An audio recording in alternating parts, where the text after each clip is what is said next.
नमस्कार जोहार साथियों।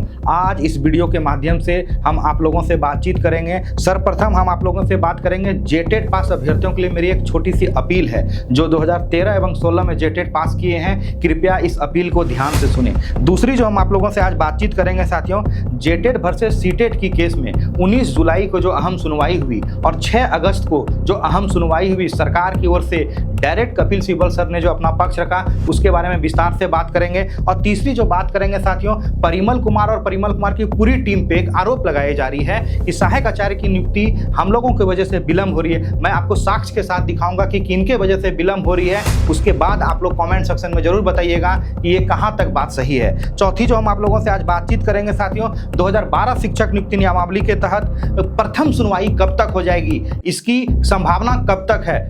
अंतिम जो हम आप लोगों से आज बातचीत करेंगे, बहुत सारे लोग परेशान हैं 2012 शिक्षक नियुक्ति नियमावली के तहत। जो लोग पिटिशनर नहीं बन पाए थे या जो लोग अभी भी छूट गए हैं, वो लोग बारंबार चिंतित हैं। उनसे संबंधित कुछ जानकारियां आप लोग तक शेयर करेंगे। और अंतिम जो आप लोगों से एक और बातचीत करेंगे, परिमल कुमार की ओर से और 2 केस की गई है सुप्रीम कोर्ट में, उस दोनों केस से संबंधित कुछ जानकारियां आप लोगों को बताएंगे। साथियों, सर्वप्रथम जो हम आप लोगों से बात कर रहे हैं कि मेरी जो छोटी सी अपील है समस्त जेटेट पास अभ्यर्थियों के लिए जो 2013 में और 16 में जेटेट पास किए हैं, वो अगर किसी भी केस में जुड़े हैं या किसी अन्य ग्रुप में भी जुड़े हैं, चाहे टीजीटी हो, पीजीटी हो, तमाम केस में अगर आप जुटे हैं और जेटेट पास अगर आप किए हैं, सहायक आचार्य की अगर एग्जामिनेशन आप लोगों ने दिया है, तो प्लीज आप लोगों से नम्र निवेदन होगा मेरा, आप लोग ये 3 सितंबर को हम लोगों की ये अंतिम सुनवाई है पूरे जेटेट पास अभ्यर्थियों की। ये भविष्य की बात है। अगर आप लोग चाहते हैं कि 3 सितंबर को, क्योंकि आप लोगों को पता है कि 2 सीनियर अधिवक्ताओं की तरफ से पक्ष रखी जाएगी। एक तो सीधे सरकार की ओर से कपिल सिब्बल सर पक्ष रखेंगे और दूसरा मीनाक्षी अरोड़ा मैम अपनी पक्ष रखेंगे। इस परिस्थिति में अगर हम लोग भी 2 या 1 सीनियर लेके, टॉप मोस्ट सीनियर लेके नहीं चलते हैं, उस परिस्थितियों में हम लोगों को आशंका होगी कि हम अपनी जो बात है जोरदार तरीके से शायद नहीं रख पाएंगे। इसलिए आप लोगों से मेरा अनुरोध है कि हम लोगों को आर्थिक सहयोग आप लोग जरूर करें। जो लोग भी सहयोग करेंगे, आप लोग कृपया स्क्रीनशॉट लेने के बाद आप अपना नाम और अपना डिस्ट्रिक्ट का नाम लिख के कमेंट में आप हम लोगों को बता सकते हैं, या हम लोगों के इस वीडियो के डिस्क्रिप्शन में आपको हमारे ग्रुप का लिंक मिलेंगे। उस लिंक में आप जुड़ जाइए साथियों, और वहां से जुड़ने के बाद आप मेरे ग्रुप में आ जाएंगे और आपको कैसे हम लोगों तक जुड़ सकते हैं, इसकी सारी जानकारियां आप लोग तक दी जाएगी।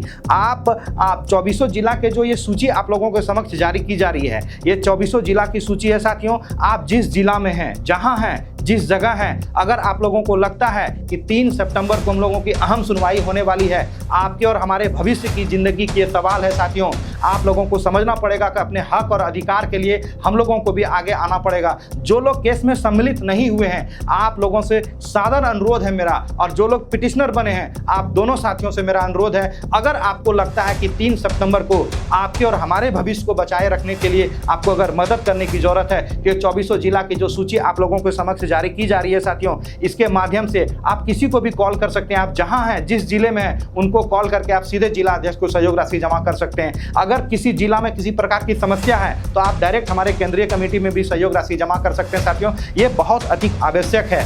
मैं बहुत अधिक इस विषय में बात नहीं करूंगा साथियों। अब हम आप लोगों को दूसरी जो सबसे महत्वपूर्ण बात थी साथियों, कि बारंबार जेटेट वर्सेस सीटेट का जो ये केस है, 19 जुलाई को जो सुनवाई हुई, 19 जुलाई को सुनवाई में क्या हुई, मीनाक्षी मैम ने अपना डायरेक्ट पक्ष रखा। मीनाक्षी मैम आती हैं और बोलती हैं कि ये केस ही अब खारिज हो जाती है, क्योंकि सरकार ने एक नई नियमावली बनाती है कैबिनेट की बैठक के बाद, और उसमें सीटेट पास अभ्यर्थियों को अलाउ किया जाता है। इसलिए अब ये मैटर ही नहीं बचता है। अगर इनको कुछ समस्या है तो ये पहले हाईकोर्ट जाएं और उसके बाद सुप्रीम कोर्ट आएँ। तो इसलिए इस बात में गोपाल सर, हम लोगों को जो अधिवक्ता है सीनियर सर गोपाल सर ने भी अपनी पक्ष को रखा कि ये बातें पहले भी हो चुकी है, और तब तक बीच में सरकार के वकील आ जाते हैं और रिजल्ट पे स्टे हटाने की मांग लगातार करने लगते हैं। और रिजल्ट पे स्टे नहीं हटता है साथियों, क्योंकि सरकार की ओर से ये दबाव बनाने की प्रयास की जाती है। लेकिन हम लोगों की ओर से भी ये बारंबार कहा जा रहा है कि साथियों, कि इस केस का मतलब क्या रह जाएगा। अगर रिजल्ट पे स्टे हट जाएगी तो हम लोगों की सुनवाई कैसे हो पाएगी। साथियों, हम लोगों को 6 अगस्त को जो एक बहुत महत्वपूर्ण बात है, आप हेमंत सोरेन जी का एक ट्वीट भी देखे होंगे।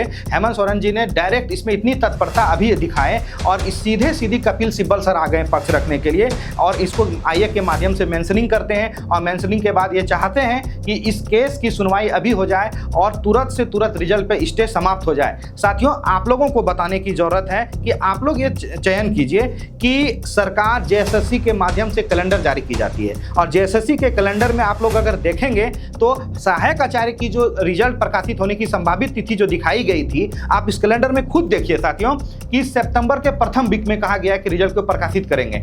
आप बताइए, ऐसा कोई भी संवैधानिक बॉडी या सरकार के ओर से जो भी एग्जामिनेशन कंडक्ट कराती है, ऐसा एक एग्जाम्पल दिखा दीजिए जिसमें कि आप खुद कैलेंडर में जारी कर रहे हैं कि हम सितंबर के प्रथम वीक में रिजल्ट प्रकाशित करेंगे और उससे एक माह पहले ही रिजल्ट प्रकाशित कर दी गई। क्या यह संभव है कि सरकार इतनी अटेंटिव हो सकती है? अगर आपको उच्च स्तरीय बैठक ही कर रहे थे, आपने क्यों नहीं कैलेंडर में जारी किया कि हम लोग 10 अगस्त तक रिजल्ट जारी कर देंगे? आपने क्यों नहीं कहा कि 20 अगस्त तक रिजल्ट जारी कर देंगे? आप कहते 5 अगस्त तक रिजल्ट जारी कर देंगे और उसके बाद सुप्रीम कोर्ट की ओर से सुनवाई की तिथि 3 सितंबर को निर्धारित की जाती, तब हमको समझ में आता कि सरकार की मंशा थी रिजल्ट अगस्त में ही देने की, लेकिन 3 सितंबर तक हम लोगों की जो है बहाली रिजल्ट पे स्टे लग जाता है। साथियों, सरकार के इस कैलेंडर को देखने के बाद आपको साफ साफ प्रतीत हो जाएगा कि आप देखिए सीजीएल का एग्जामिनेशन का क्या हो रहा है और तमाम एग्जामिनेशन का देखिए क्या हो रहा है। अगर इतनी तत्परता है अभ्यर्थियों के हित में, अगर आपको कार्य करनी थी, ये सारे एग्जामिनेशन पिछले 8-10 साल से लंबित हैं। उस एग्जामिनेशन के कैलेंडर में भी आप अक्टूबर का डेट दे रहे हैं, 6 to 8 का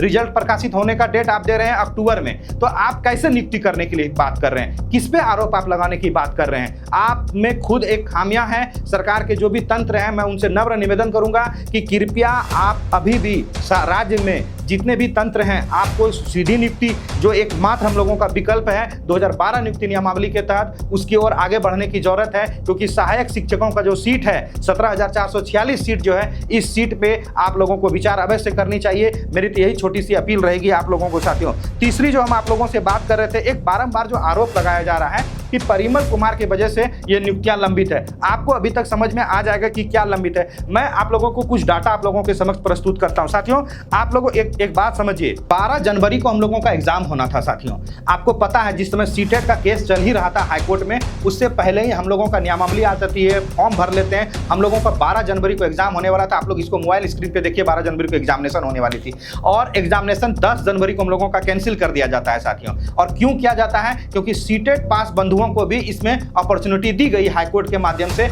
जिसके वजह से इस एग्जामिनेशन को कैंसिल कर दी जाती है। 12 जनवरी को ये कैंसिल कर देते हैं। अब 12 जनवरी को कैंसिल करने के बाद साथियों हम लोग खुद एक चिंतित में आ गए। तो आप बताइए, हम लोगों का एग्जाम को किसने रोका? हम लोगों ने रोका या हमारी टीम ने रोका? हम लोग का तो 12 जनवरी को एग्जाम हो जाती और संभवतः आज तक ज्वाइनिंग भी हो जाती। लेकिन जब सरकार की ओर से एग्जामिनेशन को कैंसिल की गई और उसके बाद हम लोगों के पास कोई विकल्प नहीं था, दूर दूर तक पता नहीं चल रहा था कि जब तक सीटेट को फॉर्म भराएंगे, एडमिट कार्ड इशू करेंगे, सेंटर पता चलेगा, नंबर ऑफ कैंडिडेट पता चलेगा, तभी तो एग्जामिनेशन कंडक्ट कराई जाएगी। इस बीच में हम लोग तैयारी करते हैं और हम लोगों को बहुत आहत हुआ कि यहाँ पे सीटेट पास अभ्यर्थियों को भी मौका दी गई, क्योंकि इसी फरवरी माह में भी हम लोग सुप्रीम कोर्ट चले जाते हैं। इसी एक माह के दरमियान हम लोग तैयारी करते हैं। तैयारी जोर शोर से करने के बाद हम लोग फरवरी में सुप्रीम कोर्ट में एसएलपी फाइल कर देते हैं और 12 फरवरी को नोटिस इशू हो जाता है। साथियों, आप मोबाइल स्क्रीन पे देखिए, इसको 12 फरवरी को नोटिस इशू हो जाता है और उसके बाद उसी में डेट दिया जाता है कि 1 मार्च को हम लोगों की सुनवाई होगी और 1 मार्च को सीटेट के तरफ से एडवोकेट मीनाक्षी मैम आती है और सीधी सीधी टाइम ले लिया जाता है कि हम लोगों को काउंटर फाइल करने का 4 वीक्स का समय चाहिए। 4 वीक्स का समय चला जाता है साथियों। उसके बाद हम लोगों की सुनवाई का डेट 5 अप्रैल को दी जाती है और 5 अप्रैल को सुनवाई का डेट दी जाती है।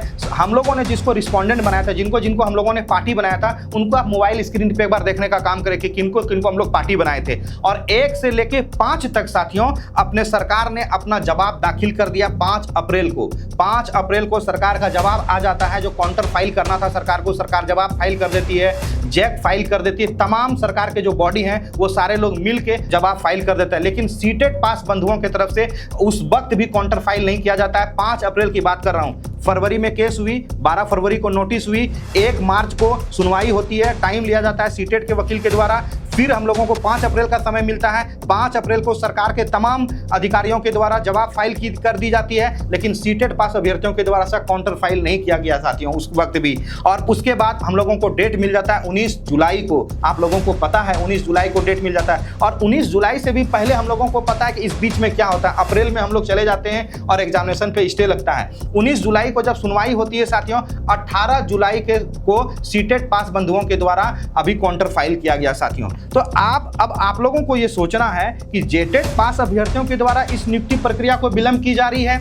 आप लोगों को पता है कि हम लोगों का 12 जनवरी को ही एग्जाम होकर समाप्त हो जाती, किनके वजह से एग्जामिनेशन आज तक कंडक्ट नहीं हुई। और उसके बावजूद भी अगर एसएलपी की गई, केस में भी हम लोग फरवरी में 12 फरवरी को नोटिस इशू हो गया था। 1 मार्च को ही आप लोगों के एडवोकेट आके टाइम ले लिए, फिर 5 अप्रैल को आप लोगों को टाइम मिलता है। और सरकार के सारे तंत्र, सरकार इतनी जो कि विलंब से चलती है सरकार, वो लोग काउंटर फाइल कर देते हैं। आप काउंटर फाइल नहीं कर रहे हैं बंधु। और उसके बाद आपको 19 जुलाई को संभवतः टाइम डेट मिलता है और 18 तारीख को आप फाइल करते हैं। तो इसमें परिमल कुमार और परिमल कुमार की टीम की कहां पे गलती है? किस वजह से परिमल कुमार की टीम को आरोप लगा सकते हैं कि हमारे वजह से ये नियुक्तियां लंबित चल रही है? आप खुद चयन कीजिए और आप कमेंट सेक्शन में बताइए इस सारे साक्ष्य को देखने के बाद कि हम लोगों की वजह से ये नियुक्तियां बाधित हो रही है। 12 जनवरी को हमारी एग्जामिनेशन कंडक्ट हो जाती, उसके बावजूद भी सोचिए अगर सरकार कहती है कि अभी तत्परता दिखाती है, तो आप कैलेंडर देखिए और कैलेंडर में कितने तारीख का डेट दिखाया जा रहा है। संभावित तिथि क्या 1 to 5 का बोल रहे हैं कि आप हम सितंबर में रिजल्ट देंगे और 6 to 8 का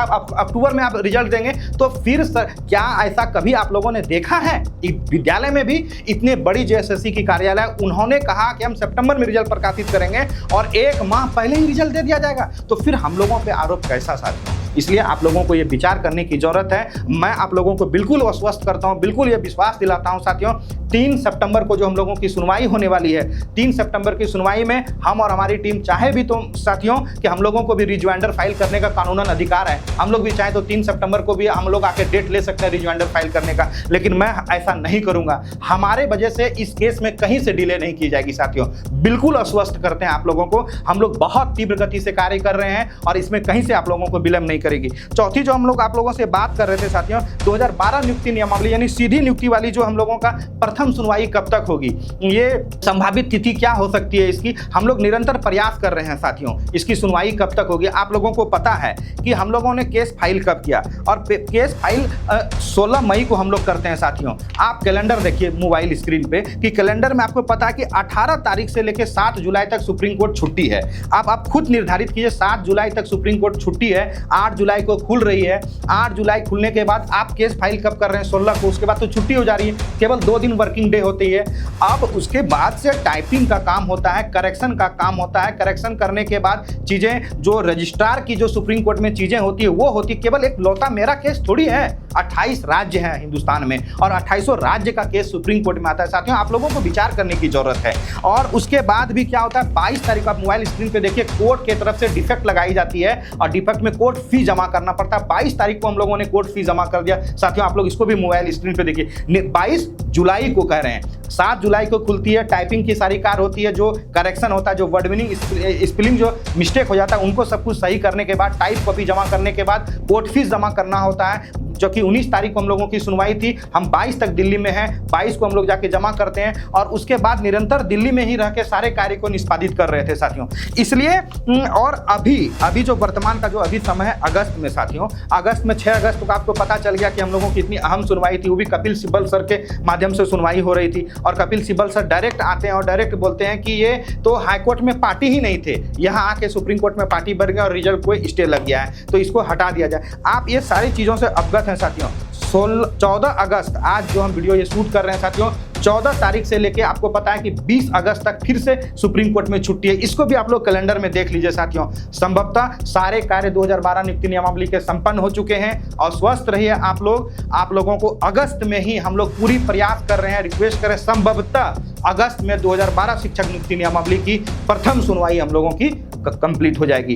तय है ये कि अगस्त में ही हम लोग कोशिश कर रहे हैं, चाहे वो समय जो भी हो, 30 अगस्त का हो चाहे उससे जस्ट पहले का हो, हम लोगों की सुनवाई हो जाएगी। बिल्कुल आप लोग इस चीज़ के लिए निश्चिंत रहें साथियों। और अंतिम जो एक बात बारंबार चल रही थी कि हम लोगों के तो तरफ से 2 केस हुआ है, बहुत सारे लोग कंफ्यूज हैं इस बात को लेके। देखिए सीटेट का केस एक अलग है, जो हाईकोर्ट की ओर से जजमेंट हुआ, उस हाईकोर्ट के जजमेंट को हम लोगों ने चैलेंज किया, उसमें कोई मैटर ऐड नहीं है। और एक 2012 नियुक्ति नियमावली जो हम लोगों के निरंतर पिछले 7 वर्षों से जो संघर्ष कर रहे हैं, उसकी जो लड़ाई है उसकी केस अभी हुई है और उसमें कुछ भी नहीं हुआ है अभी तक। सारे चीजें प्रोसेस कर दी गई है। उसकी प्रथम सुनवाई, जो सुनवाई होने की, जो केस एडमिट होगा कि एडमिट नहीं होगा, इसकी सुनवाई होगी अगस्त में साथियों। इसलिए आप लोगों को धैर्य रखने की जरूरत है। और अंतिम में मेरा छोटा सा पुनः आप लोगों से अपील रहेगा साथियों कि अगर आप लोग चाहते हैं कि 3 सितंबर को हम लोग मजबूती के साथ अपनी लड़ाई को लड़ें, तो सभी जेटेट पास अभ्यर्थियों को हमारे और हमारे पूरी टीम को सहयोग करना पड़ेगा साथियों।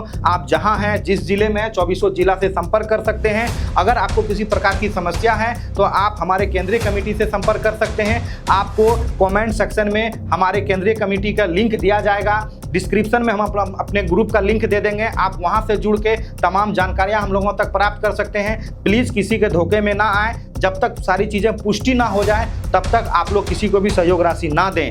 और सहयोग राशि देते समय आप मोबाइल स्क्रीन से स्क्रीनशॉट लेके अपना नाम और डिस्ट्रिक्ट का नाम अवश्य लिखें। साथियों जाते जाते अंतिम में एक बात आप लोगों को बोलते हैं, कमाई की परिभाषा सिर्फ धन से ही तय नहीं होती है।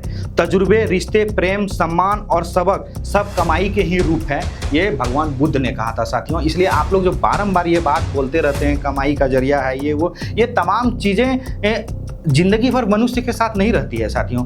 इसी कम शब्दों के साथ आप लोगों को 15 अगस्त स्वतंत्रता दिवस की बहुत बहुत शुभकामनाएं। आपको और हमारी पूरी टीम को भी शुभकामनाएं। जो भी इस वीडियो को देख रहे हैं सभी लोगों को स्वतंत्रता दिवस की हार्दिक शुभकामनाएं। जय हिंद, जय भारत।